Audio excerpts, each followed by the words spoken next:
मार्ग दाखवतात, आम्हाला जो मार्ग दाखवतात त्या मार्गाने आपण गेलं पाहिजे. काही काही लोक आहे ना जीवनामध्ये कधीच कुणाचं ऐकत नाही बघा. एका गावात एक सासूबाई सकाळी सकाळी देवपूजा करत होती आणि तिचे सुनबाई तिकडे स्वयंपाक करत होती. आता सासूबाईची देवपूजा करून झाली, देवपूजा करून झाल्यानंतर देव्हाऱ्यामध्ये वाजवतात, तिला काय म्हणतात? घंटी.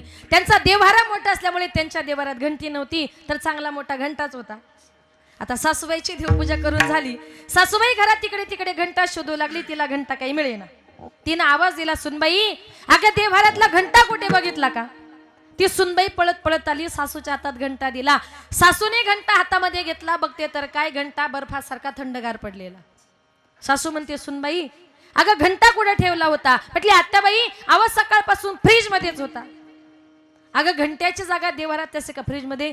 ग बसा म्हटली आत्याबाई, तुम्हाला काही कळत नाही आणि मध्ये मध्ये तोंड घातल्याशिवाय राहत नाही. ती म्हटली, कसं ना सासूबाई, मी सकाळी सकाळी उठले, मला एक नवीन भाजी करायची होती. त्या भाजीची रेसिपी मी युट्यूबला बघत होते आणि त्या भाजी करणाऱ्या माणसाने असं सांगितलंय, कांदा लसूणची पेस्ट करा आणि एक घंटा फ्रीज मध्ये ठेवा. म्हणून कांदा लसणाच्या बरोबर घंटा सुद्धा. आता तिला काही त्या घंट्याला फोडणी द्यायची होती, पण तिला माहिती नव्हतं हिंदीतून तासाला घंटा म्हणतात ते. बघा, एका गावात एक सुनबाई आपल्या सासूला सारखी घरात घ्यायची बाहेर काढायची, घरात घ्यायची बाहेर काढायची. एक मातृभक्त गेला आणि म्हटलं, बाई सकाळपासून मी तुमची गंमत बघतोय, तुम्ही तुमच्या सासूला घरात घेता बाहेर काढता, घरात घेता बाहेर काढता, तुम्ही किती त्रास देता? ती म्हटली, दादा मी अजिबात सासूला काही त्रास वगैरे देत नाही, मी सकाळपासून व्यायाम करते, व्यायाम. तो म्हटला, असं सासूला आत बाहेर काढून कुणी व्यायाम करता का? ती म्हटली, खरं सांगू दादा, मी रामदेव बाबांची कट्टर भक्त आहे. मी सकाळी उठले का टीव्हीला पहिले रामदेव बाबांचे योगासन लावते आणि त्याच्यात रामदेव बाबांनी असं सांगितलंय, सास को अंदर ले लो, सास को बाहेर छोडो, सास को अंदर ले लो, सास को बाहेर छोडो. आता रामदेव बाबा काय म्हणतात? सासूला आत घ्या बाहेर काढा. ते म्हणतात, बाबांनो श्वास घ्या श्वास सोडा. म्हणजे तुम्ही जर त्याचा गैरअर्थ करत असाल तर त्याला बाबा तरी काय करतील? म्हणजे काही काही लोकांना काही कळत नाही, पण ते कुणाला विचारत नाही. ते उलट म्हणतात, माझ्यासारखा शहाणा या जगात नाही. त्याला म्हणतात अति शहाणा त्याचा बैल रिकामा. पण संत महात्म्यांनी आपल्याला जो मार्ग सांगितलाय तो मार्ग म्हणजे कुठला? उद्धाराकरता एक साधन आहे, नाम संकीर्तन. साधन पै सोपे, साधन पै सोपे, नाम संकीर्तन साधन पै सोपे, नाम संकीर्तन पै सोपे, साधन पै सोपे.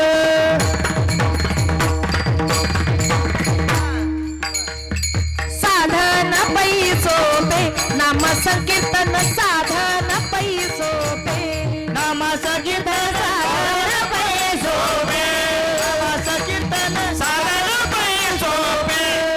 जळतील पापे जन्मांतरीचे, जळतील पापे जन्मांतरीचे, नलगती सायास जावे वनांतरा, नलगती सायास जावे वनांतरा.